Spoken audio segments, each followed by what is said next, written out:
Shalom, shalom, meus irmãos. Graça e paz. Vou começar com vocês também aqui a live no Instagram. Estou com vocês aqui com nossos alunos. Os alunos estão aqui, aqui também junto comigo nos estudos. Vou começar aqui com vocês para entrarmos numa live abençoada sobre o livro Bibliologia. Quero trazer um estudo importante com vocês aqui. Mas, por enquanto, eu estou conversando uma coisinha legal aqui, bacana, né? Com os meus alunos, em relação à força de vontade, né? De alguns de quererem buscar o estudo, buscar estudar, conhecer as escrituras, se aprofundar um pouco mais. Vi aqui, por exemplo, semana passada não, né? Foi agora na quarta-feira. Na quarta-feira, estivemos ali na rádio do Bispo Samuel Ferreira, na Rádio Mais FM, no debate, né? Da 102.9.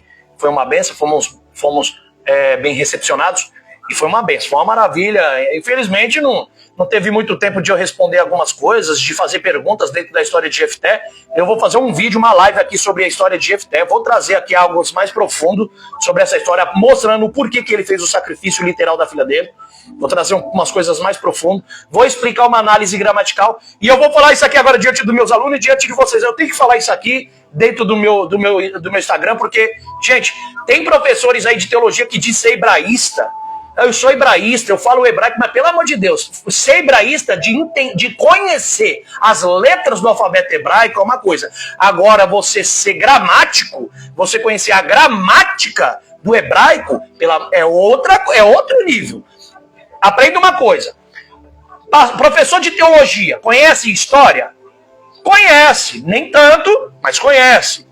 Professor de teologia, ele conhece de homilética ou de uma boa oratória de português? Conhece.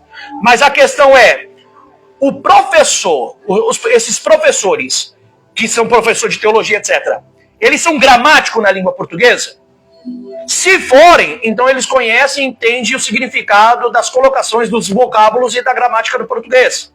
Entende de preposição, entende de pronomes, entende de colocações de advérbios e verbos e etc, e adjetivos. Eles entendem todas essas colocações dentro de uma frase. É igual um professor secular de uma escola. O professor de português, se você perguntar para ele, olha, existe a preposição dentro dessa palavra tal, existe o adjetivo dentro dessa palavra tal, na língua portuguesa, ele vai falar sim ou não e vai explicar, porque ele é formado naquilo. Mas tem professores que querem dar um de hebraísta como gramático de hebraico. E eu vejo uns debates lá na rádio, como eu vi aí de um pastor chamado Leonardo, eu vi esse pastor chamado Leonardo falando que não existe a preposição com no hebraico, e por isso lá ele diz que Jefté disse o seguinte, então aquele que sair da porta da minha casa, aquilo que primeiramente sair da porta da minha casa, oferecerei ao Senhor, será do Senhor, vírgula, eu oferecerei holocausto. O oferecerei em holocausto. Tem que aprender primeiro que lá não está escrito e oferecerei. O oferecerei. O oferecerei em holocausto ou como holocausto. Só que ele falou que não existe a preposição em ou como. Lá está escrito oferecerei holocausto, porque não tem a letrinha chamada beit. A letra beit no hebraico realmente é a preposição em, por, como, com, né? Assim como o ra, que é o da de dodu, para, tá? Então ele acertou? Acertou. Mas tem uma questãozinha, aí entra a gramática, tá bom? Entra a gramática hebraica. O português exige que tenha a preposição antes, ou na verdade depois do substantivo. Ou depois do verbo. O português exige. Como assim, professor? Simples. Se eu pego a palavra, vamos lá, preciso pegar aqui a Bíblia, Juízes capítulo 11, eu vou ler aqui rapidinho para vocês verem aqui, ó. Juízes 11, do versículo 39, que é a passagem que precisamos entendê-la. Correto? Olha que coisa interessante para você entender a diferença entre o português e a diferença entre o hebraico. Isso se chama gramática. Eu sou formado em gramática hebraica, tá? Então eu posso dizer isso com toda certeza. Olha só. Versículo 30 e... Não, 39 não. 31. Vamos lá. Tá lento aqui hoje. Eu ia abrir na minha Bíblia, que seria muito mais rápido. Mas já abri aqui, vamos lá. Se os irmãos tiverem com as suas Bíblias aí, abre rapidinho, só para mostrar o que é essa gramática, para vocês entenderem o que é a gramática. Depois eu mostro aqui um hebraico. Se eu pudesse mostrar no Instagram, até mostraria dentro do Instagram também. Só que eu não consigo mostrar aqui no Instagram, compartilhar a tela para vocês verem. Dentro do hebraico aqui a diferença. Vocês vão aprender isso agora. É muito fácil. Vocês vão aprender facinho. O professor vai mostrar fácil para vocês. Quando a pessoa é professor, ele ensina de uma forma bem simples e fácil para você entender. Tá bom? Bichinho perturbado. Tá querendo travar para não... É complicado. Vamos lá.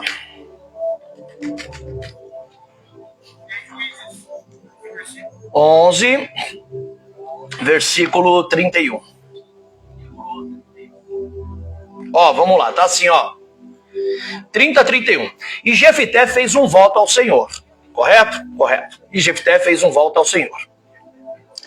E disse: se totalmente deres os filhos de Amon na minha mão, aquilo que, saindo da porta de minha casa, ou da minha porta, ou da porta da minha casa, quando vier ao meu encontro, voltando eu dos filhos de Amon em paz, isso será do Senhor, ou será consagrado ao Senhor. Que aí eu usei base como Levíticos 27, versículo 29.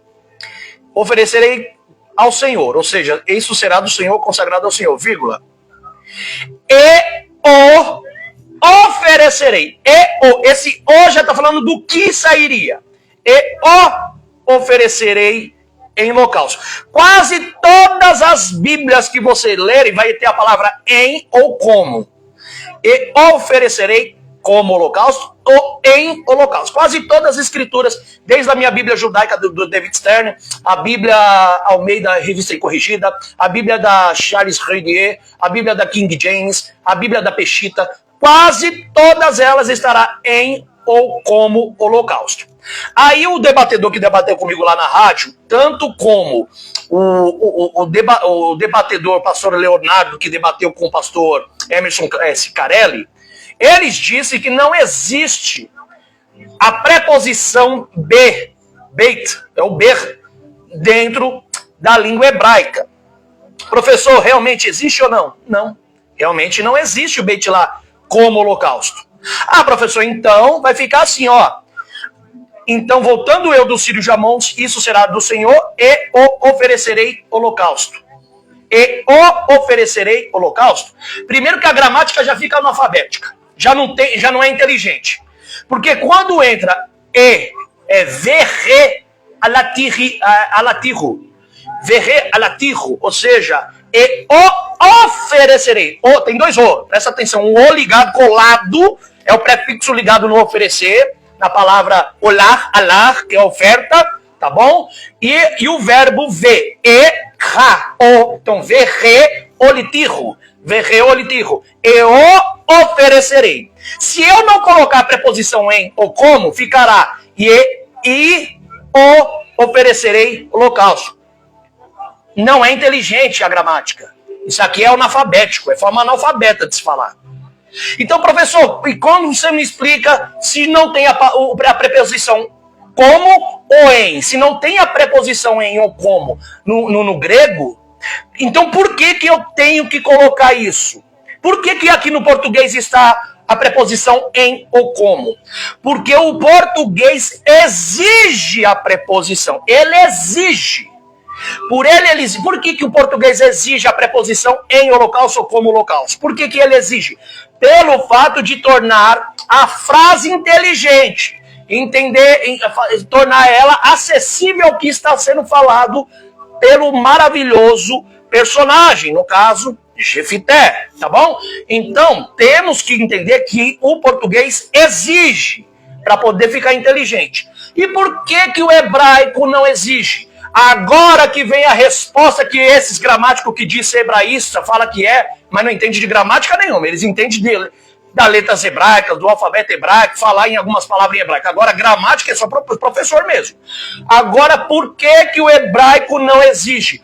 Porque normalmente, frequentemente, as preposições em, por, com, como, elas já são embutidas nas frases entre o verbo e o substantivo, entre o verbo e os pronomes.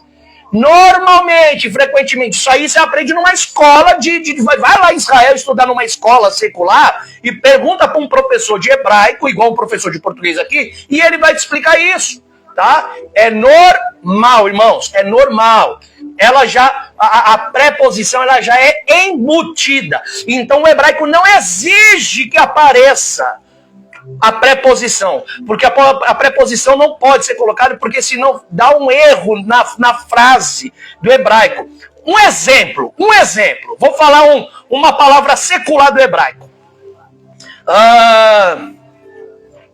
Por exemplo, a palavra kartis moedon. Kartis moedon. Professor, o que é kartis moedon? Palavra kartis, cartão, no hebraico, moedon, fidelidade. Vamos lá, os meus alunos estão comigo aqui, como eu disse para vocês, vou mostrar de novo, tá tudo junto aqui também. Vamos lá, Davi, abre aí para você ouvir também, junto com os irmãos. Quiserem responder aqui no Instagram, pode responder também. Vamos lá. Eu tenho um cartão, vamos supor, eu tenho o meu cartão, que é um cartão fidelidade. Quando eu vou apresentar, ou quando alguém vai perguntar se eu tenho esse cartão, como que ficaria a frase? Eu tenho um cartão fidelidade, é assim que fala? Ou nós falamos, eu tenho um cartão de fidelidade?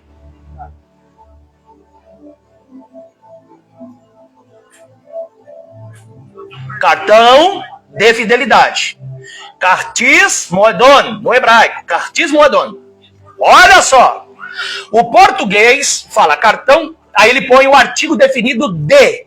Então, o artigo define a frase seguinte com a que antecedeu. Cartão de fidelidade. Isso aqui é porque o quê? O português exige a preposição ou o artigo que define o que está sendo dito. Já no hebraico, está escrito kartis moedon, cartão, moedon, fidelidade. Lá está cartão fidelidade, não tem o artigo. Não tem artigo. Mas se você chegar numa loja e falar assim, me vê kartis moedon, ou reete kartis moedon, vê para mim um cartão de fidelidade. Por que de fidelidade? Não tem o artigo de no hebraico. É kartis moedon. Cadê o ra lá no meio? Deveria ser kartis moedon. Mas por que não coloca ra, que é a letra D? Kartis moedon. Porque no hebraico não exige, porque fica analfabético, fica ininteligível. Não pode ser colocado o artigo, a preposição antes do substantivo à frente. Não pode, não dá, porque a língua hebraica é diferente do português. O português exige, o hebraico não exige. Ah, professor, então é exatamente isso. Por isso que aqui, Juízes capítulo 11, versículo 31, eu oferecerei em holocausto, não precisa da preposição, porque já está embutida.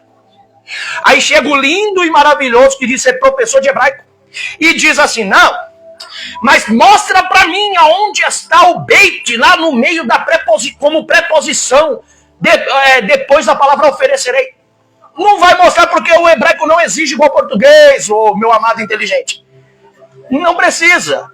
Então, professor, tá certo o que está nas Bíblias? Tá, perfeito. Jefité disse, aquilo, quando ele falou aquilo, na terra onde ele morava, na casa onde ele morava, ele já sabia que aquilo é aquilo, seja pessoa ou seja animal. Então, se ele quisesse determinar que realmente era animal, se a intenção dele era animal, então ele diria, da mesma forma, se a intenção dele fosse pessoa, ou ele falava, ó, o animal que sair da minha casa será oferecido, será do Senhor e eu oferecerei como holocausto. A pessoa que sair da minha casa, a primeira pessoa que sair da minha casa, será do Senhor e eu oferecerei como holocausto. Ele fez isso? Não, ele não fez isso. Ele disse aquilo, ou seja, um pronome comum abstrato. qualquer coisa. Aquilo que saindo da porta de minha casa me vier ao encontro, voltando eu do Círio de Amon em paz, isso será do Senhor, vírgula, e o oferecerei em, aí entra a preposição em ou como holocausto.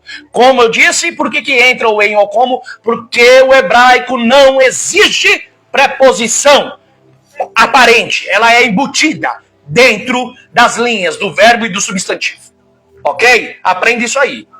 Então tá certo aqui. Porque se falar que tá errado a Bíblia atualizada da Almeida, tá errado a Bíblia de Charles Herrier, tá errado a Bíblia da Septuaginta, a Peshitta, tá errado a Bíblia de King James. Quer dizer que ele tá certo e todas as Bíblias dos grandes mestres de língua, ou até a minha pessoa como professor de hebraico, da gramática, eu tô errado e ele tá certo. Não, ele não tá certo. Ele quis tirar o com, ou como, ou em, para dar uma ênfase de que Deus está dizendo assim, não, aquele que sair da porta da minha casa será do Senhor, e oferecerei holocausto. Ou seja, quando você colocar oferecerei holocausto sem preposição, você está querendo dizer que oferecerá o holocausto não pela pessoa que saiu. Não vai usar a pessoa como holocausto. Você vai oferecer aquela pessoa como consagrada e vai oferecer um holocausto. Ou seja, é como se ele tivesse feito 2 votos. A palavra neder no hebraico é significado para 2 votos? Sim, tanto de consagração como devoção de sacrifício.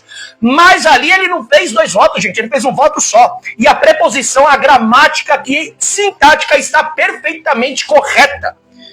Então ele disse que é aquilo. E o que saiu primeiro? A filha. E ele, daquele voto imbecil dele, aquele voto involuntário que não devia ter feito, ele acabou fazendo o que ele disse, que era cumprir o seu voto sobre ela, que está escrito no versículo 38 e 39. Ele fez e cumpriu o seu voto nela e acabou fazendo o sacrifício.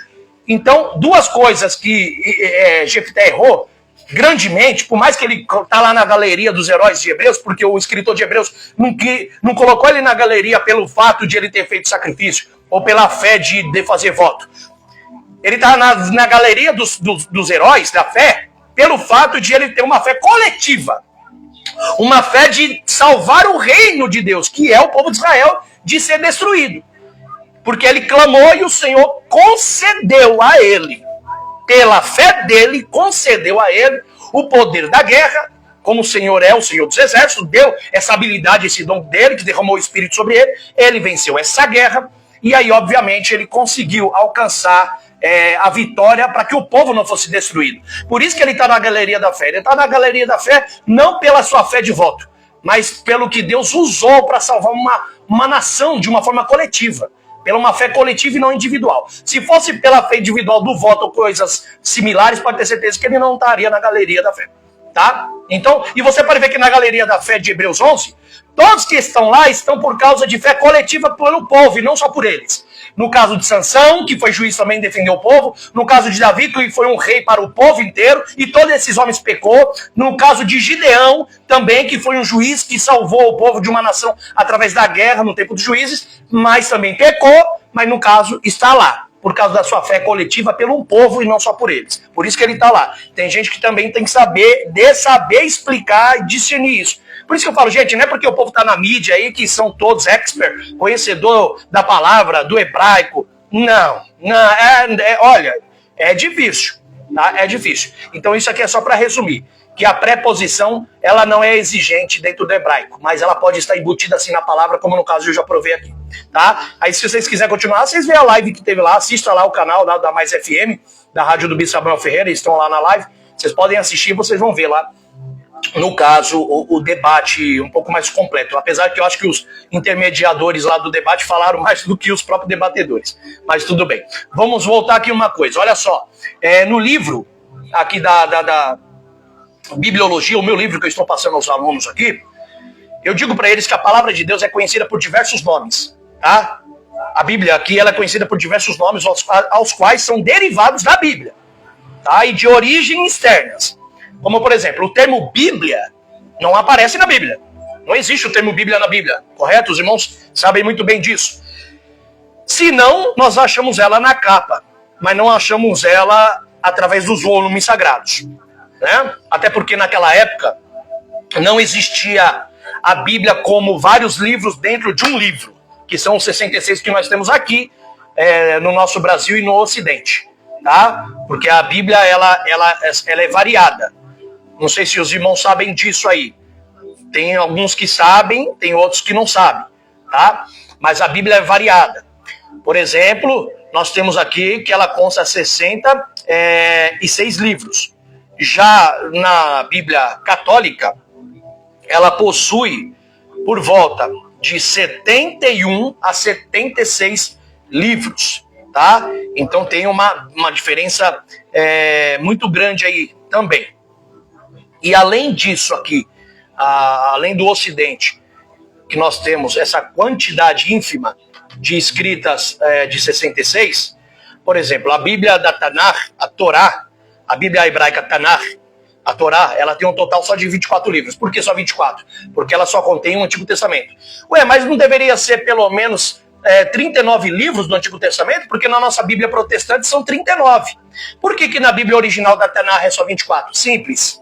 Porque aqui no nosso Ocidente, ou os pais da igreja, né, na verdade, eles fizeram uma coisa interessante. Eles dividiram, bem dividido, os livros por cada personagem. Como, por exemplo, existe os 12 profetas, chamado de 12 profetas menores.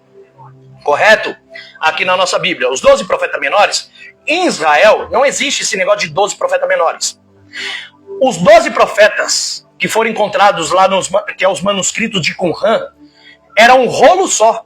Era um rolo só. Não tinha secção de livros, ok? Tanto os meus alunos aqui quanto vocês. Não tinha essa secção. Então, os livros dos 12 é um só. E aí depois vem antes, né, antecedendo Isaías, Jeremias, Ezequiel e os 12. Então são 4. Aqui são 12 mais Isaías, Jeremias e Ezequiel. Aí dá 15. Por isso que na nossa Bíblia, o Antigo Testamento aqui nós temos 39. Na hebraica original, 24. Tá? É por causa disso. E a Bíblia, por exemplo, católica, tem 73 livros, que no Antigo Testamento ele já tem 46, porque aí já amplia mais, porque tem Tobias, tem Judite, Odes de Salomão, tem vários, irmãos, tem 1ª e 2ª Macabeus, né? Então, eles aumentam outras quantidades no Antigo Testamento. Então, são um total de 73 livros, sendo 46 do Antigo e 27 do Novo. Olha a diferença, tá? Já na Bíblia Ortodoxa, que é a da Igrejas Ortodoxas Orientais, eles têm um total que varia de 75 a 81 livros, dependendo da tradição, tanto grega, russa e etíope, tá bom? Um exemplo, a Bíblia Ortodoxa etíope, tá? Ela pode ter até 81 livros, incluindo livros como de Enoque e Jubileus, coisa que já não tem também na Bíblia Católica, que são um total de 73 livros. Então você vê que tem uma quantidade ínfima de cada local, em cada igrejas, em cada instância de períodos, existe uma quantidade canonizada por aqueles pais, por aqueles que canonizaram ou acharam inspirados por Deus. Aí a pergunta que eu fiz já em vários vídeos atrás, eu vou fazer de novo. Qual que é a Bíblia inspirada? A nossa, de 66. Por quê? Por que a nossa é inspirada? Por que a do católico de 73 não é? Por que a Bíblia Ortodoxa de 75 a 81 não é? Por que a Tanakh, que é a Bíblia original judaica, que apenas só tem 24 livros, não é canonizada e inspirada? Não é? Não, todas são. Ah, se todas são inspiradas, então por que a nossa, que tem 66 livros, não tem 85? Por que ela não tem 73 da católica? Por que não tem 75 a 81 livros da Bíblia Ortodoxa? Por quê? Já que ela é inspirada por Deus, por que não veio até nós? Porque o homem escolhe o que ele inspira. O homem escolhe o que ele coloca para inspirar. Uma coisa que alguns devem saber, outros não. Vocês sabiam que o livro de Apocalipse, de João, só foi reconhecido 400 anos depois de escrito? E ainda dedicado esse livro a João, o apóstolo, que andou com Jesus, que recebeu as visões lá na ilha de Patmos e escreveu. Onde eu encontro isso? Fontes externas, na história eclesiástica de Eusébio de Cesareia. É ele que explica isso. Ele que dá um argumento de que os pais concordaram de uma forma unânime em reunião de que o livro de Apocalipse era de João. não tinham a certeza. Não foi João que chegou lá na mão deles, ó, esse livro aqui é o Apocalipse, eu estou dando para vocês reescrever. Não foi assim. Eles encontram, pegam e dedicam, tá? Eles dedicam a João, dizendo, não, vamos crer por causa do estilo da fala, através da escrita e etc e tal. E aí eles dedicaram como se fosse João que tinha falado, tá bom? Então, resumindo, meus irmãos, por que foi aceito o livro de Apocalipse só 400 anos depois? Alguém pode me explicar? Alguém pode escrever aqui no Instagram, falar comigo, ou aqui ao vivo os alunos. Por que foi aceito só 400 anos? Porque o homem escolhe qual é a inspiração. Ah, professor, então aí fica difícil. Como que eu sei, então, o que é inspirado por Deus ou não? Como é que eu sei quando a palavra de Deus agora veio de Deus mesmo? Como eu vou saber se foi o próprio Deus que mandou escrever, que mandou falar e mandou eles colocarem isso como se fosse do Senhor? Simples. Você vai pegar cada livro da Bíblia e ela tem que ter uma consonância, não uma dissonância. Ela tem que ser consoante ao que está escrito no Antigo Testamento. Tanto o que está na Torá, na Tanakh, quanto no Novo, ela tem que se fundir. Elas têm que ser uma só. O que Deus deu na sua palavra, na sua lei, nos seus termos, nos seus estatutos, nos seus preceitos, nas suas doutrinas ao teu povo, se as palavras de Deus que está lá, desde da lei até os profetas, que diz assim diz o Senhor, se aquilo ali faz uma ligação com o que está no Novo Testamento, e o Novo Testamento faz ligação, conexão, sentido com o que está no Antigo, você toma como inspirado porque sabe que foi Deus quem falou. Agora, até mesmo no Novo Testamento, se tiver palavras que não bate com o que está na Sagrada Escritura no Antigo Testamento, você não tem como aceitar como positivo e inspirado por Deus. Você tem que aceitar algo como negativo de ensino de não fazer aquilo. Um exemplo disso, o próprio Juízes, o livro de Juízes na história de Jefité. Você vai ver que realmente Jefité fez um voto que não podia ser feito, um sacrifício que não deveria porque Deus não aceita. Tá? Levíticos 18, Deuteronômio capítulo 12, tá escrito que não aceita. Mas tá lá o voto, e ele fez e Deus não falou nada, então eu posso fazer? Não, pelo contrário, você não vai fazer porque Deus não ordenou que fizesse. A sua lei não permite. Então, quando eu sei que um escrito é de Deus, inspirado por Deus, que o homem colocou ali, seja a Bíblia ortodoxa de 75 a 81 livros, seja a Tanakh de 24, seja a nossa de 36, seja a da católica de 73, eu só vou ler e o que eu acho inspirado, não o que eu acho, né? Não é achismo, mas aquilo que bate com o que está na lei da palavra de Deus e nos seus profetas, é o que nós sabemos que faz sentido, que é a palavra do Senhor, tá? Então assim que eu consigo entender o que vem de Deus e o que não vem de Deus, tá bom? Mas vamos parar um pouquinho aí nos debates de ficar falando, olha, a Bíblia católica é apócrifa, a Bíblia é herética, a Bíblia católica é do diabo, como já ouvi falar. Eu ouvi falar assim.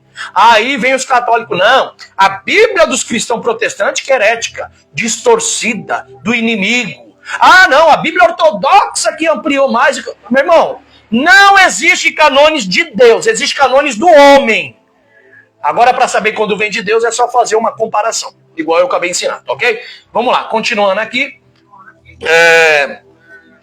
Esse termo Bíblia foi usado primeiramente por João Crisóstomo, então aprenda isso, foi o pai Crisóstomo que usou o termo Bíblia pela primeira vez, tá? No século IV, quase no final do século IV, e é derivada de biblos, tá? Uma palavra grega que significa livros ou uma coleção de livros pequenos.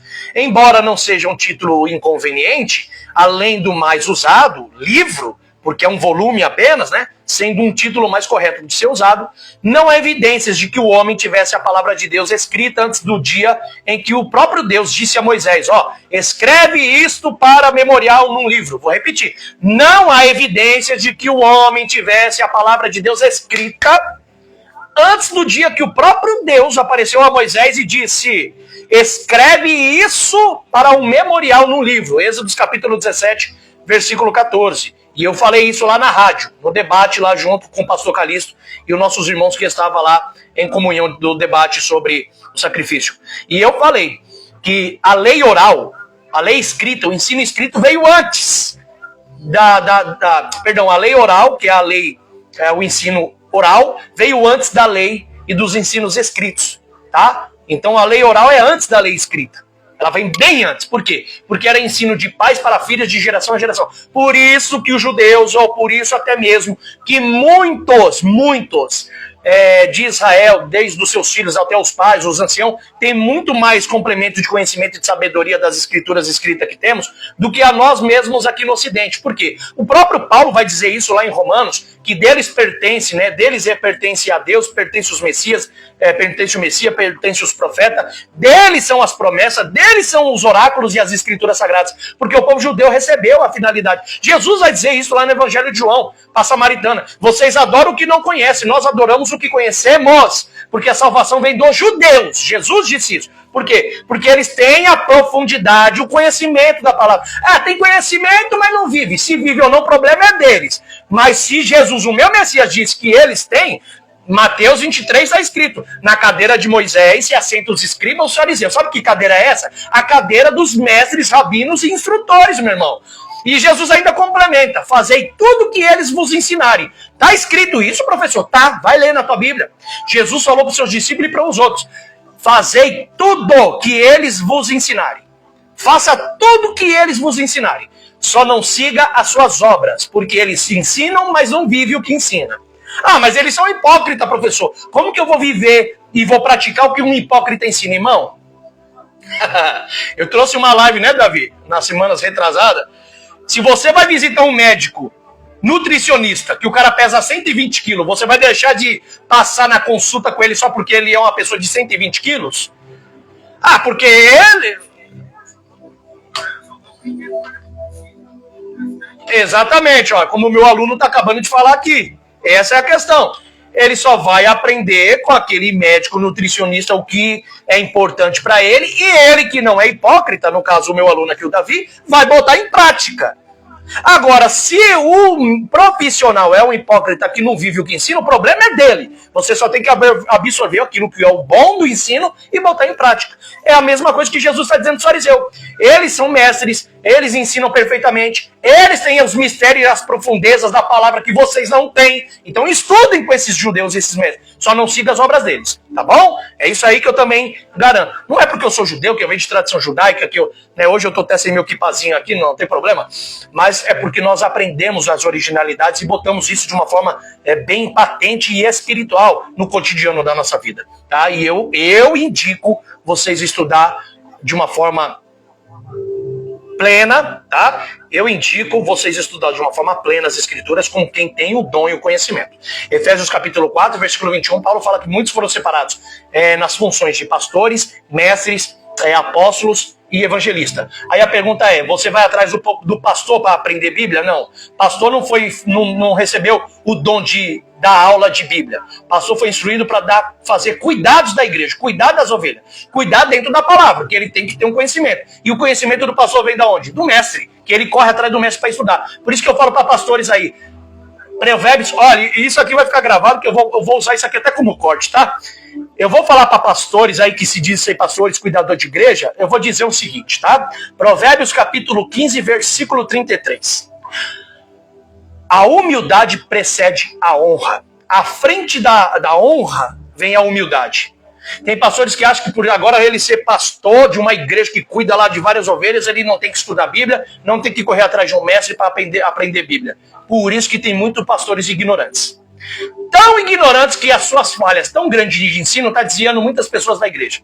O que eu mais ouço é pessoas, para mim, assim, eu estou me sentindo um peixe fora d'água. Eu estou desviado não sei quantos anos. Saí da igreja porque a igreja fez isso, isso, isso e assado. É porque eu aprendi uma coisa lá, de repente fui ver na Bíblia, era totalmente diferente. Por quê? Por causa de pastores ignorantes, que acham que pelo cargo que tem, não tem o direito e o dever de estudar as escrituras com o mestre.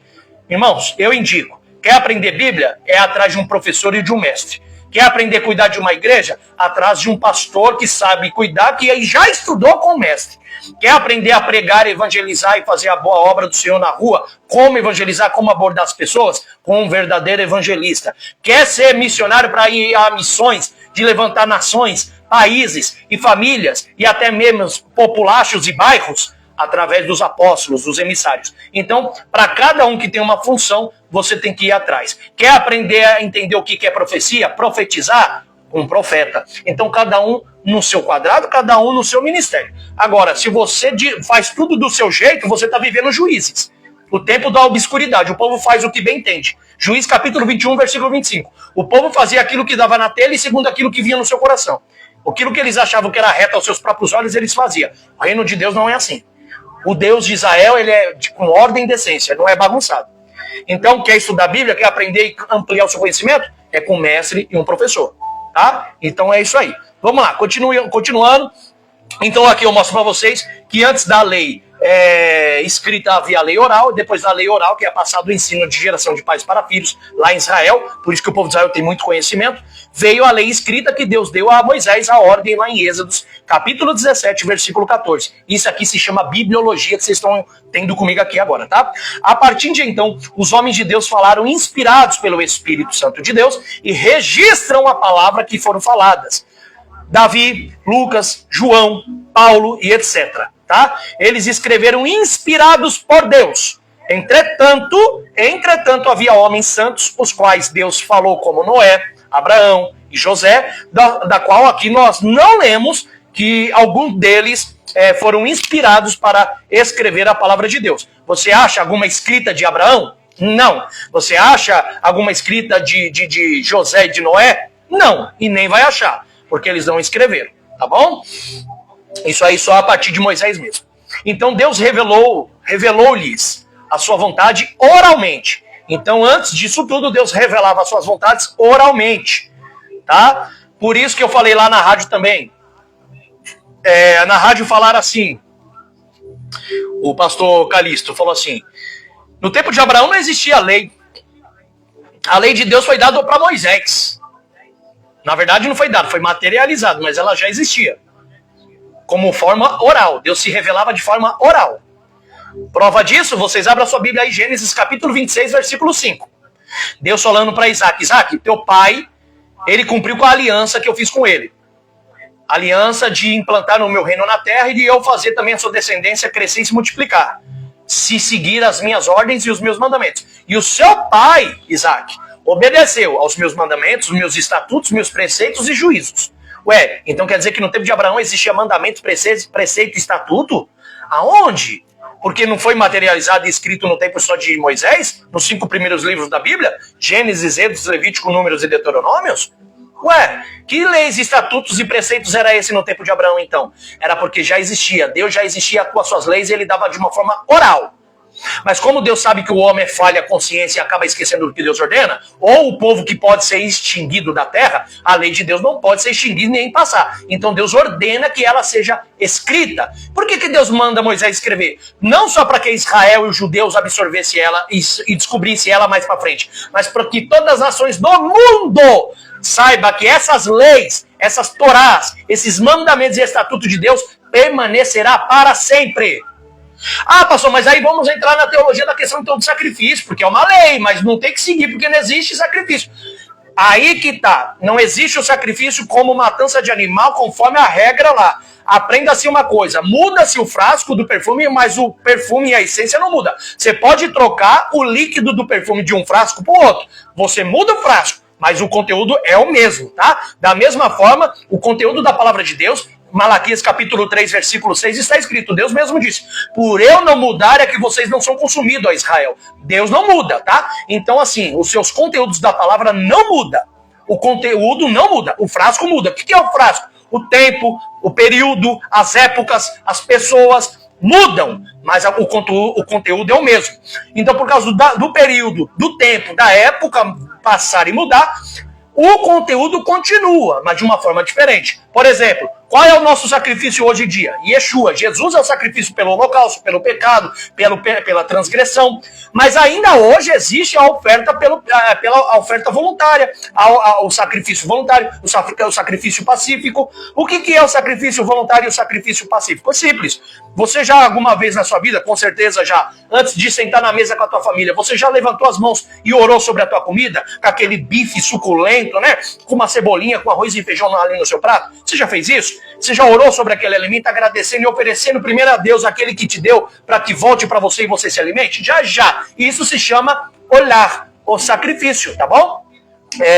Olá não, alar, oferta, tá? Oferta de sacrifício pacífico, tá? Então, nós chamamos de olá vesharalmi, oferta plena, ou oferta pacífica.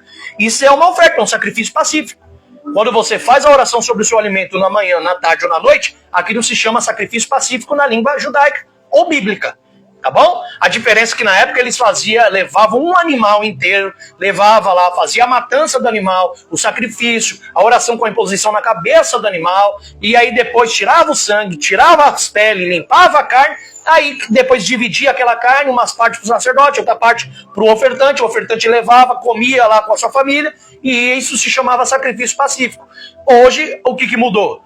Mudou só o frasco, o conteúdo é o mesmo. Você ora sobre o seu alimento, agradece a ele, aquela carne é de um animal que foi morto para você estar comendo, e quando você está agradecendo, aquilo é uma forma de sacrifício pacífico, tá bom? Então você está fazendo aquele sacrifício diante do Senhor, e vai continuar fazendo. Então por isso que a palavra de Deus, ela não se corrompe, não se destrói e não muda, você continua permanecendo, fazendo o que Deus manda, tá? Então não tem uma mudança nessa parte, nessa questão. Vamos lá, continuando, olha só. Então, nós sabemos que Deus se revelou, né, a sua vontade oralmente, numa maneira direta e pessoal, como também a Adão, Caim, Abimeleque, Isaac, Jacó e muitos outros, ok? Apesar de não existir a palavra de Deus escrita, Deus nunca ficou sem testemunha, tá bom? A saber, por exemplo, os irmãos que estão entrando aqui na live, estou vendo todos, viu? Um abraço aí para a irmã Solange, que está ou estava assistindo. O irmão Edinaldo também, que entrou, tá? Outros também que eu assinei aqui, a irmã Elisângela, que tinha entrado, a Daniele, o Fabrício, o Armando, a Érica, o Jonathan, o Rick, o Youssef, tá bom? Youssef, shalom, que o Eterno lhe abençoe. Se os irmãos saíram aí, eu não sei, né? Mas se estão aí, um grande abraço. Uma honra ter vocês aqui estudando com o professor Ronaldo Vaera, para aprender as Sagradas Escrituras aqui comigo, tá bom? Então vamos lá, continuando, para a gente encerrar aqui, ó. A página 9 do meu livro, A Origem do Nome Bíblia, as primeiras... número 1, né? Vamos lá, para a gente fazer uma colocação. Número 1. As obras da Bíblia, as suas obras. Como que eu descubro as obras de Deus na Bíblia? E que Deus ordenou para que escrevesse, e o homem começou a escrever. Vamos lá. Eu vou usar uma passagem de Salmos 19:1. Os céus declaram a glória de Deus e o firmamento anuncia a obra de suas mãos. Salmos 19:1. O que se pode conhecer a respeito de Deus lhe é claro, porque Deus assim o fez. Desde a criação do universo, suas qualidades invisíveis, seu poder eterno e sua natureza divina são claramente vistas, pois elas podem ser entendidas mediante as coisas que ele criou. Portanto, eles não têm desculpa. Romanos capítulo 1, do versículo 19 ao 20. O ser humano não tem desculpa de dizer que nunca ouviu falar de um Deus que criou todas essas coisas. O próprio escritor, que é Paulo, está dizendo que desde a criação do universo, as suas qualidades invisíveis e visíveis, o seu poder eterno e a sua natureza divina de Deus, são claramente vistas. Como que eu vejo isso? Através da sua criação, tá? Pois elas podem ser entendidas mediante as coisas que ele criou. Portanto, eles não têm desculpas. Romanos capítulo 1, do versículo 19 ao 20. Segundo, a consciência do homem, os quais mostram a obra da lei escrita em seus corações, testificando juntamente a sua consciência. Romanos capítulo 2, versículo 15. Como eu posso atestar a inspiração divina da palavra de Deus? A consciência do homem, os quais mostram, está lá em Romanos 2,15, a obra da lei escrita em seus corações, testificando juntamente a sua consciência de que existe um Deus que criou todas as coisas e que deu a ordem aos homens para escrever-se todos os seus grandes feitos através de uma palavra que nós chamamos hoje de Bíblia, tá bom? Assim, vírgula, eu digo, o homem possuía desde o princípio um conhecimento de Deus sem as leis escritas. Sem as leis está escrito, o homem já tinha um conhecimento, um princípio do conhecimento de Deus. Tá? O bom é que depois que agora passa a ser escrita, passa a ser revelado claramente. Mateus capítulo 13, Jesus disse aos seus discípulos: a vocês é dada as revelações do reino dos céus, revelações nítidas, diretas. Se Jesus tivesse que revelar outras coisas a mais que o Pai ordenou a ele, conforme está lá no Evangelho de João, capítulo 8 e capítulo 10, que ele diz que o Pai o enviou dando todas as instruções do que ele deveria falar. Se Jesus devesse revelar alguma coisa a mais do que aquilo que já está escrito, ele revelaria. Como surge aí alguns conceitos, até mesmo, por exemplo, o conceito do debate sobre a Trindade, etc. Mas ela não é revelada, mas está implícita na Bíblia. Tá. Está implícito, não está explícito. O que não está explícito não está revelado abertamente. Se não está revelado abertamente, é contraditório, porque Jesus disse em Mateus 13 que a nós é dada a revelação dos mistérios do reino. Se qualquer mistério que tivesse apagado ou oculto, escondido, só de uma forma oral de Deus ao homem, então Deus revelaria plenamente, seria escrito. É o que Jesus disse. Então, por que Jesus não revelou abertamente também sobre esse conceito? Está aí a questão. Por isso que eu falo, doutrinas e conceitos o homem cria. O que me preocupa é o que eu vivo dentro da palavra de Deus, tá bom? Então vamos lá, continuando, tá? Assim o homem possuía desde o princípio o conhecimento de Deus sem as leis escritas. Escondeu-se Adão da presença do Senhor, Gênesis 3:8, né? Porque a sua consciência condenou-se, condenou-o, quando ouviu a voz do seu Criador. E quando digo consciência própria, não digo que Adão se condenou a si mesmo por achismo ou opinião própria de que fez algo errado. Mas sim, porque ele lembrou de um mandamento que Deus deu em referência da Etz HaTov Hara. O que é Etz HaTov Hara? A árvore do bem e do mal. Irmão Wesley, seja bem-vindo, Shalom, graça e paz, pastor Rafael Amorim. Ô, pastor, já tô ficando com saudade de você, viu? Depois eu vou ligar para você para mandar um oi aí.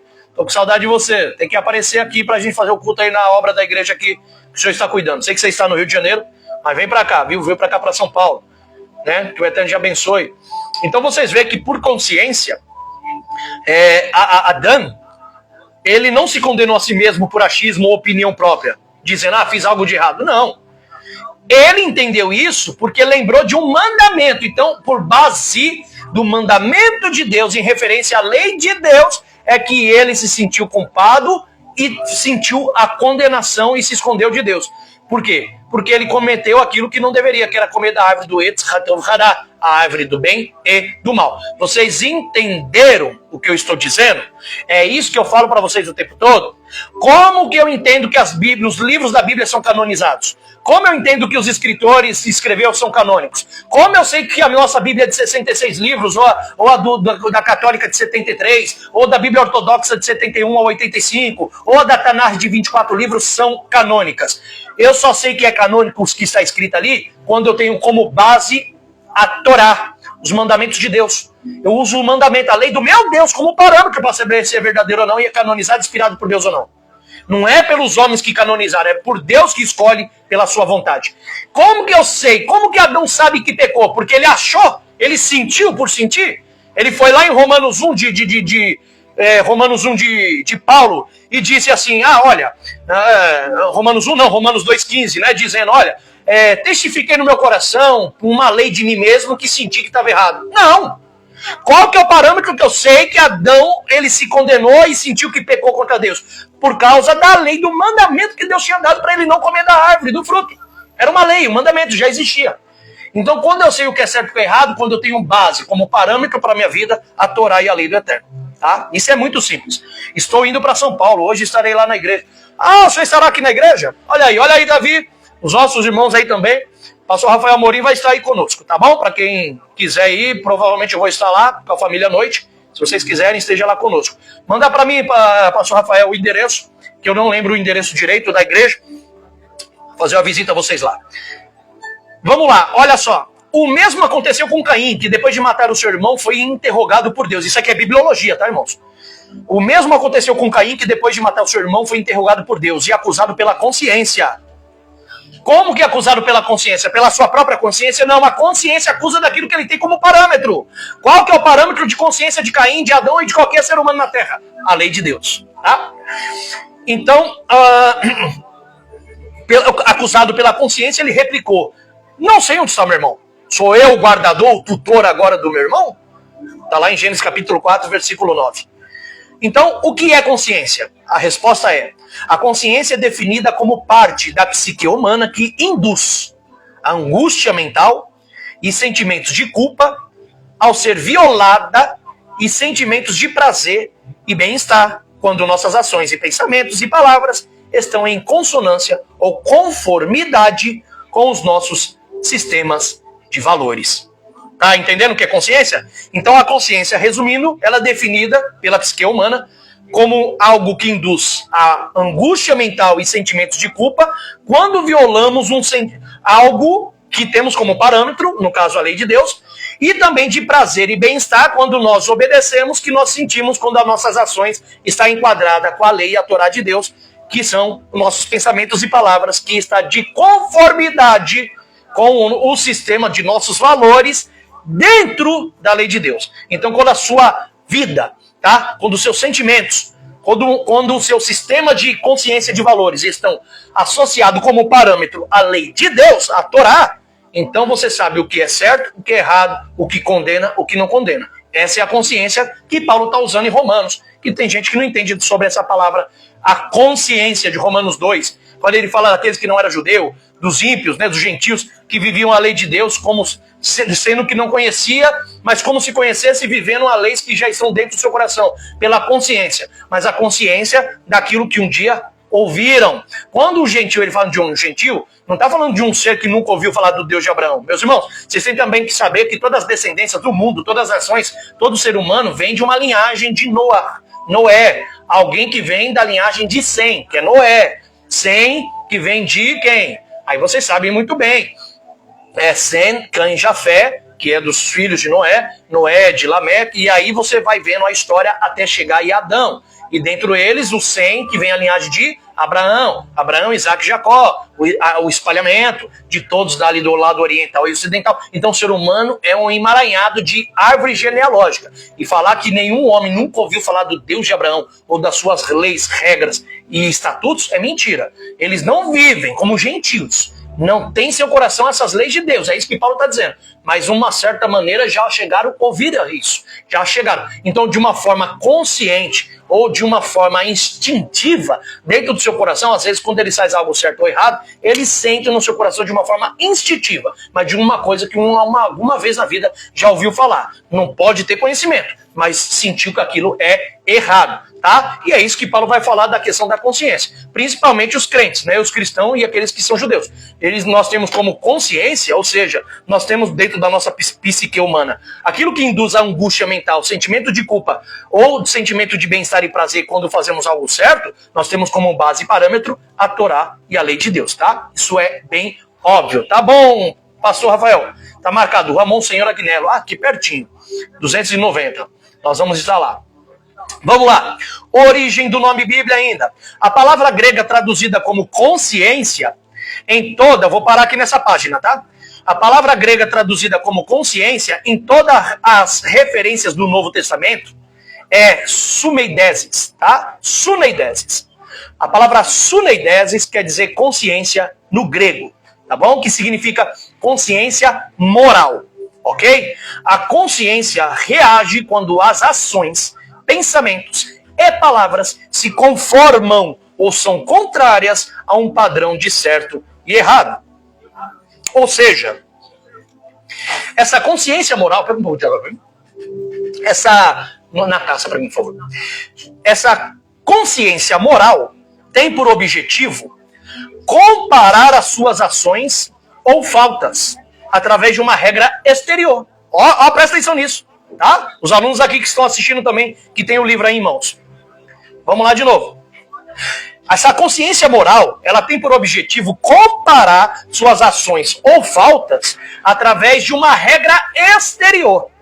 Como, por exemplo, eu só terei consciência de um erro ou falha de acordo com a regra e a lei de Deus, que me mostra o que é certo ou errado. Então eu não vivo pelas regras de mim mesmo, daquilo que dá na minha telha, no meu coração, por instinto. Eu vivo por uma regra exterior, aquilo que eu aprendo na palavra de Deus, nas suas leis, como base e parâmetro para a minha vida ética, moral e espiritual. Tá? Pois sem um preceito de Deus, como parâmetro ou base de vida e moral, que quer dizer cultura e educação, eu não saberia o que seria pecado ou justiça. Por isso a consciência individual não serve como veículo da revelação divina. Tá bom? Vou repetir. Por isso a consciência de cada um. Eu vivo o que eu não existe. Por isso que você tropeça e cai o tempo todo. Só erra. E outra coisa eu vou dizer, o reino de Deus não é formado por consciência do que acha. Tá? A lei de Deus não é formada por regras de interpretação humana, por vontade humana. Já foi escrito isso na Bíblia. As leis de Deus, o reino de Deus não é por mera vontades humanas, mas sim por aquilo que Deus ordena exteriormente pela sua palavra. Tá? Por isso, a consciência individual não serve como veículo da revelação divina, porque pode ser cauterizada e fica quase inutilizável. Por isso que a Bíblia diz, Jeremias, o coração do homem é enganoso. Se eu não me engano, Jeremias 7. Tá? O coração do homem é enganoso. A natureza nos ensina somente que Deus é o Criador. Consequentemente, haveria necessidade de uma revelação que durasse para sempre. Tal é a palavra escrita de Deus, que permanece para sempre. 1 Pedro capítulo 1, versículo 23. Pedro já disse isso. Tá? A palavra de Deus permanece para sempre. Lemos em Salmos 40, versículo 7. Está escrito, no rolo do livro está escrito de mim. E mais, e disse-me, ó filho do homem, dá de comer ao teu ventre. Enche as tuas entranhas desse rolo que eu te dou. Então o comi, e era na minha boca doce como mel. Ezequiel capítulo 3, versículo 3. Olha só como de uma forma metafórica e figurativa, o profeta Ezequiel vai dizer, ó filho do homem, dá de comer ao teu ventre, enche as tuas entranhas desse rolo, ou seja, traduzindo, põe as suas entranhas, sua consciência, o seu interior, dentro da minha palavra, filho do homem, Deus dizendo, enche-se do conhecimento. Tem gente que se enche da graça, mas não enche do conhecimento. Tô na graça, só vive dentro da graça. Mas não vive... Pedro é claro, né? Crescei-vos na graça, mas também no conhecimento de Deus. Porque sem a qual você não tem santidade. Sem santidade ninguém vem ao Senhor. A graça uma hora acaba. Tá? Não esquece isso não. E outros nomes aqui na Bíblia, para a Bíblia, tá? Você pode ler depois na sua Bíblia aí, escrever. Existem outros nomes que são dados ao livro Bíblia, tá? Que é a palavra de Deus. É verdade, né, irmão Regis? Com certeza, Regis, grande abraço, viu? Beijo no teu coração. O irmão já entrou algumas vezes aí conosco. O Eterno abençoe grandemente tua vida. Vamos lá. Então, a palavra de Deus em Hebreus 4, versículo 12. As escrituras de Deus, olha como ela é chamada também a Bíblia. A Bíblia não é só chamada de Bíblia, né? Ela é chamada de a palavra de Deus em Hebreus 4, 12. Chamada de as escrituras de Deus em Êxodo 32, 16. Chamada de as sagradas letras em 2 Timóteo 3,15.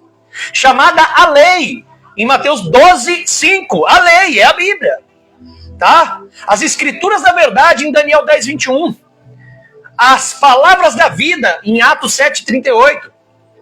A lei e os profetas, ela é chamada também assim em Lucas 16 e Mateus 7, 12. As escrituras em João 5, 39. E o livro do Senhor em Isaías 34, 16. Tá? Ou também Sagradas Escrituras em 2 Timóteo 3, 16. Tá? Então ela tem vários nomes, não é só Bíblia, que foi dada por João Crisóstomo, no 4º século depois de Cristo. Tá? Ela é chamada de Bíblia por causa do papiro, mas ela tem vários nomes. E esses são os nomes que eu te passei. A palavra de Deus, a escritura de Deus, as sagradas letras, as sagradas escrituras, a lei, a escritura da verdade, as palavras da vida, lei e os profetas, as escrituras, o livro do Senhor, Isaías 34, 16. Tá? Esses são nomes da Bíblia que são dados por vários personagens.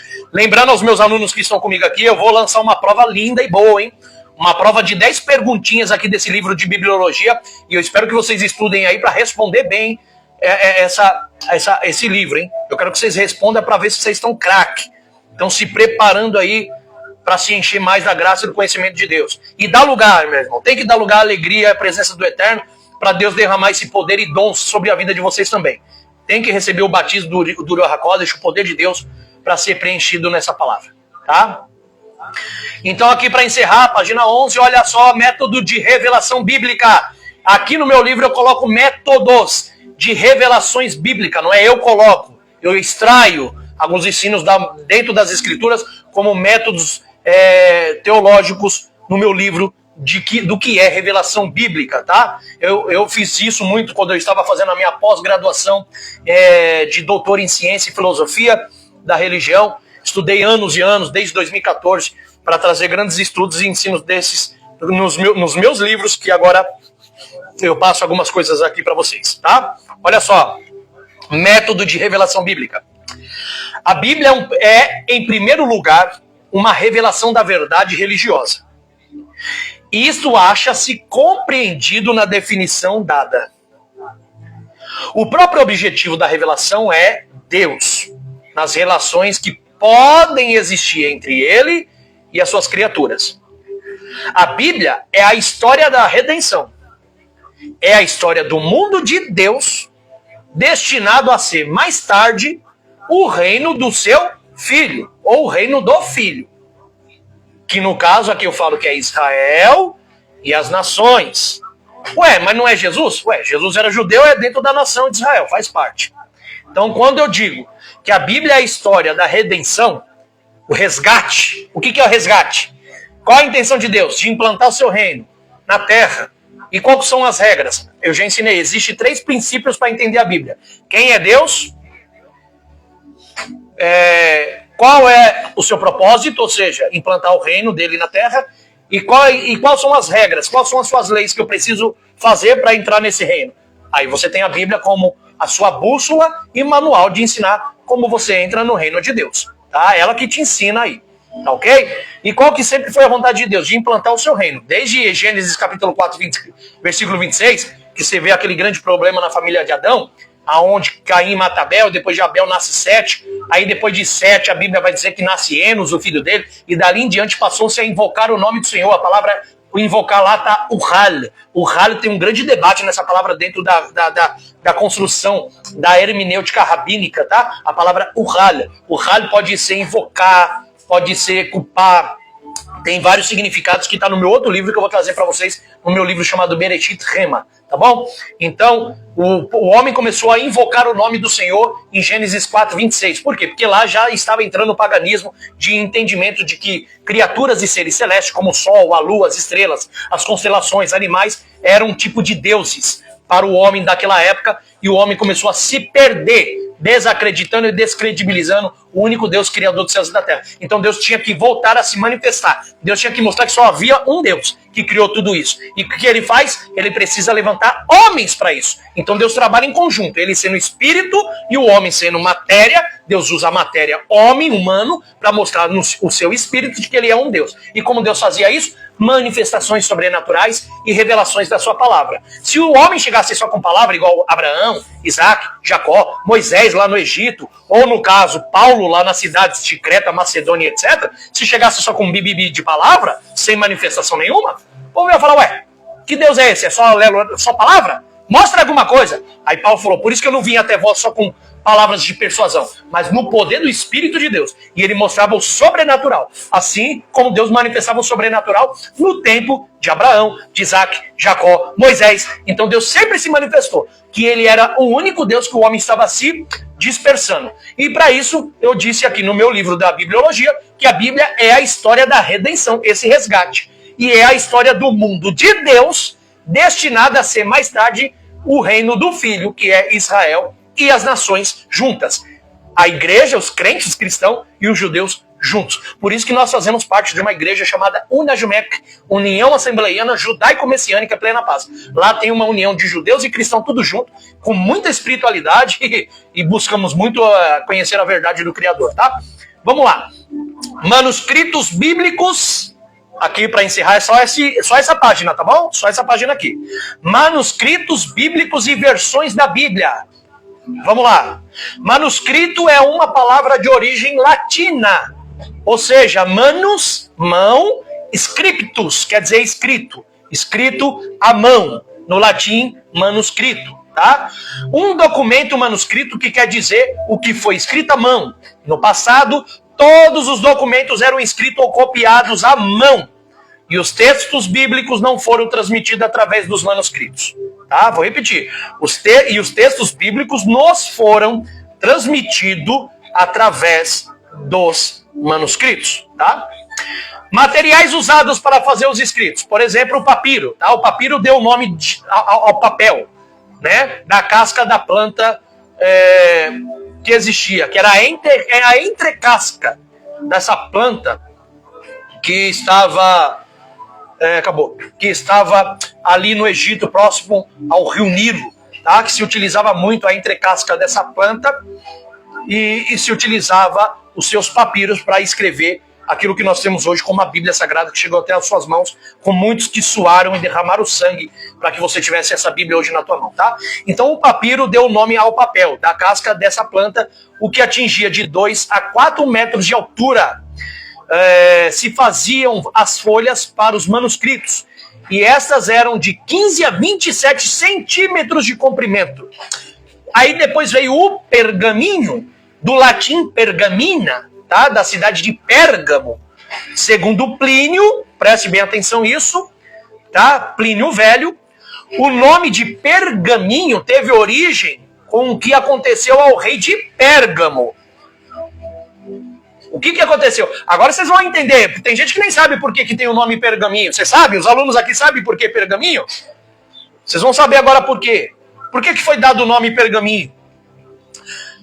Que vem do latim pergamina, né, da cidade de Pérgamo, que era o único local que podia ser achado e onde ele iniciou.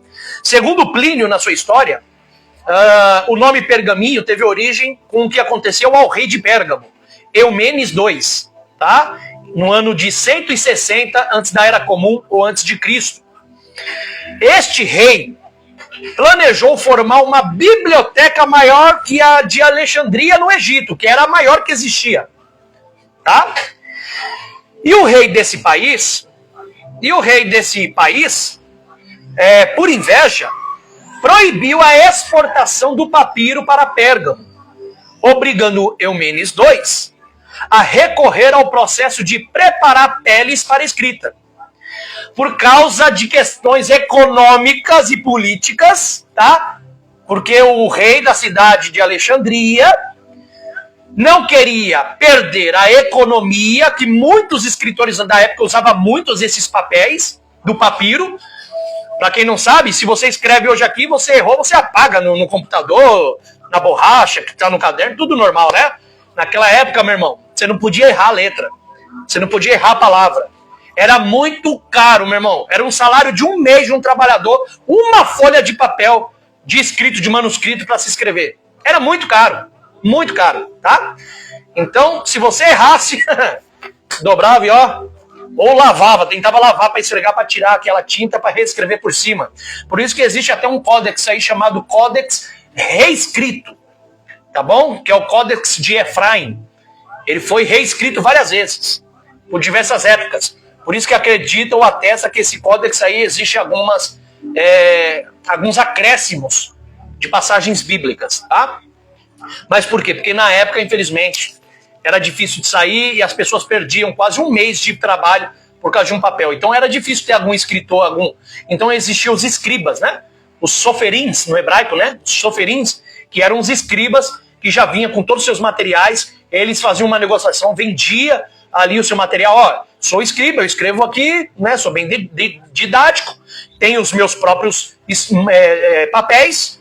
Se vocês quiserem, né? Falava pro escritor, no caso ali na época de Jesus, né? Que tinha muitos, na época de Paulo, ou até na época de Neemias, Esdras e Neemias, na época de Moisés, que se escrevia, que ainda na época de Moisés ainda era até com uniforme entalhado em pedra, né? Começando ainda por aí, mas mais para frente ali na época de Esdras e Neemias, no período babilônico depois, após, dali já tinha os escritos, os manuscritos, né? Tanto os papiros quanto os pergaminhos, tá bom? E aí, para uma pessoa possuir aquilo ali, já que eles não tinham dinheiro e suficientemente tintas para escrever deles mesmos, eles contratavam um escriba. Então todo mestre, presta atenção, todo rabino, todo grande mestre, escritor, ou alguém que andou com grandes pessoas, no caso como Jesus, que andava lá com seus discípulos e tudo mais, esses homens, para escrever alguma coisa a respeito da sua própria vida, ou escrever a respeito da própria vida até de Jesus, tinha muito bem que contratar um escriba que já vinha com todos os seus documentos para poder montar toda a história que hoje você tem, chamada de Bíblia aí na sua mão, tá? E era caro, tá bom? Ficava até mais barato você contratar um escriba, que já tinha todo o material, do que você passar um mês trabalhando com o seu salário, comprar uma folha para poder escrever as histórias do que você tinha da parte de Deus na sua própria vida, no caso de Esdras e Neemias até em diante, ou no caso de Jesus, que tinha os seus discípulos que escreveram sobre a vida de Jesus na terra, tá? Então era mais fácil contratar um escriba. Onde havia um pregador, um orador, seja os discípulos, os apóstolos ou Jesus, sempre tinha um escriba ao redor para escrever, tá bom?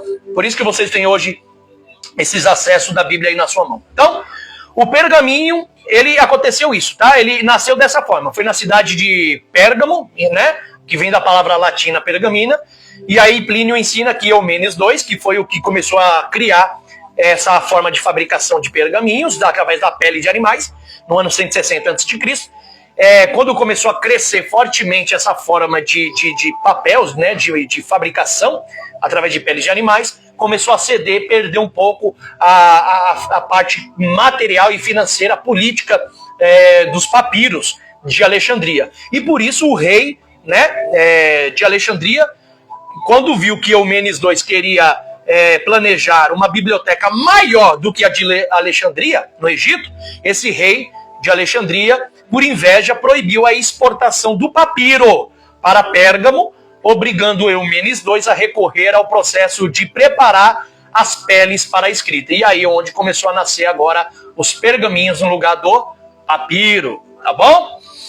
E aí vai surgir os códex manuscritos, que promoveu o surgimento de um novo método de prepará-las, tão aperfeiçoado que a cidade-estado, né, chamada de cidade-estado, deu o nome de pergaminho. Lá em 2 Timóteo, capítulo 4, versículo 13, você acha a instrução pela primeira vez desse papel, né, ou dessa pele de escrita chamada de pergaminho, tá bom? Então, dali de 2 Timóteo 4,13, Paulo, que vai escrever, né? Às vezes Paulo, ou o escriba que ele contratou, né? Vai escrever pela primeira vez falando sobre os pergaminhos que estava bombando agora e sendo vendido e revendidos por várias cidades, não só de Pérgamo, como de cidade de Tiatira, de Sardes, das Laodiceias, de Filadélfia e por várias partes das cidades da Macedônia e de Creta, tá bom? Tava começando a espalhar, crescendo uma grande biblioteca de pergaminho no lugar do papiro. Mas o papiro ainda existia, tá? Tinha pessoas que podiam escolher tanto o papiro quanto o pergaminho para poder fazer a escrita, tá bom? Então aqui, olha, encerrando, o primeiro manuscrito do Vaticano nós temos, né?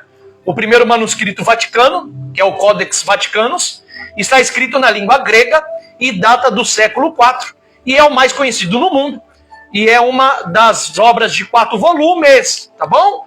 Com 700 páginas e estão escritos em 3 colunas de cada página, contendo quase a Bíblia inteira, tá bom? Que é o manuscrito do Vaticano, tá bom? E depois o manuscrito sinaítico, que é o Códex do Sinaítico, descoberto em 1844 pelo sábio alemão Dr. Tischendorf, né? E está em forma de um livro, e cada página contém 4 colunas, exceto os livros poéticos do Antigo Testamento, tá bom? Os quais têm somente 2, e faz parte da Biblioteca Imperial em Leningrado, e é o mais precioso tesouro da Igreja grega. E depois nós temos o terceiro manuscrito alexandrino, que é assim chamado por ter feito parte da Biblioteca de Alexandria, e foi também escrito em grego, e data do século IV também, e é composto de 4 volumes, e tem 2 colunas em cada página, tá bom? Acha-se atualmente agora no Museu Britânico, em Londres, tá bom? E contém a Bíblia inteira, exceto os seguintes trechos, que é Gênesis 14, versículo 7, Gênesis 15, do versículo 1 ao 5, Gênesis 16, do versículo 6 ao 9, não tem também 1 Reis 12, 18, não tem o 14:9, não tem o Salmos 49 do versículo 20, também não tem o Salmo 70:11, não tem Mateus do capítulo 1, versículo 1, nem o capítulo 25, nem João 6, nem o João 8, nem 2 Crônicas 4 e nem 2 Crônicas 12, tá bom?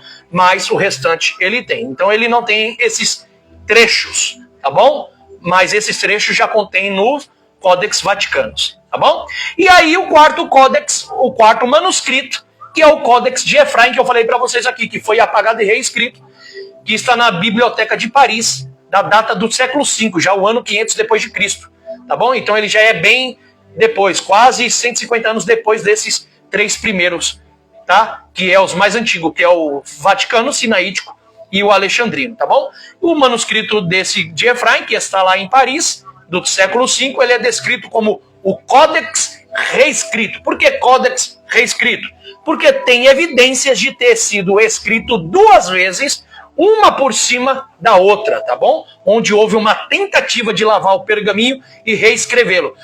Professor, então a pessoa que tentou apagar e reescrever, ele tentou fazer uma heresia de acrescentar palavras e colocar coisas que não existem nesse códex?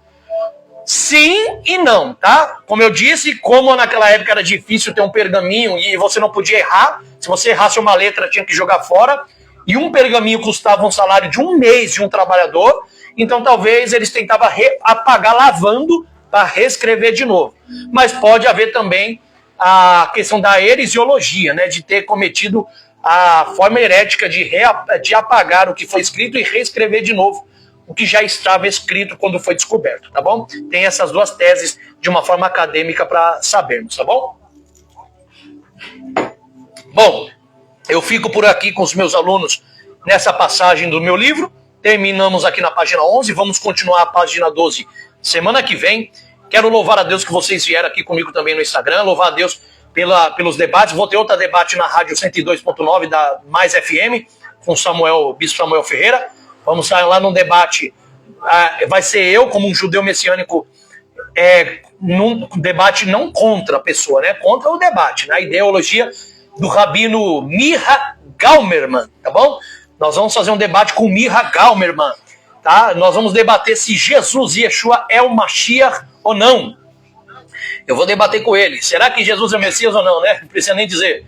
Então eu, como um professor, um mestre dentro da aula, da linha das ciências e da filosofia, e também um grande conhecedor e seguidor da cultura judaica, como um judeu, através da minha mãe e da nossa família que seguimos. Então eu sou um judeu messiânico que sei muito bem que Yeshua é o Mashiach. Vou defender essa tese. Vamos debater lá o Miha como um judeu ortodoxo e eu como um judeu messiânico. Vamos debater isso e vamos ver se Yeshua é o Mashiach ou não. E se ele usar fonte interna que é a Bíblia, vou usar a Bíblia. Se ele usar fontes externas para falar dos rabinos, vou usar as fontes externas provando que rabinos também falaram do Mashiach. Até mesmo Itzhak Lurian, né? Antes de morrer, ele revela o nome de um Mashiach aí. E vou mostrar que esse judeu ortodoxo, esse velhinho que estava morrendo, vai lá e revela qual era o nome do Yeshua, né? Desse Mashiach aí, quem era esse homem que deveria vir. Vamos ver o que o Miha vai falar nesse dia, né? Então, irmãos, louvo ao Eterno, que Deus abençoe a todos vocês que participaram, que ficaram até agora, que estudaram conosco aqui, os que chegaram agora também, infelizmente.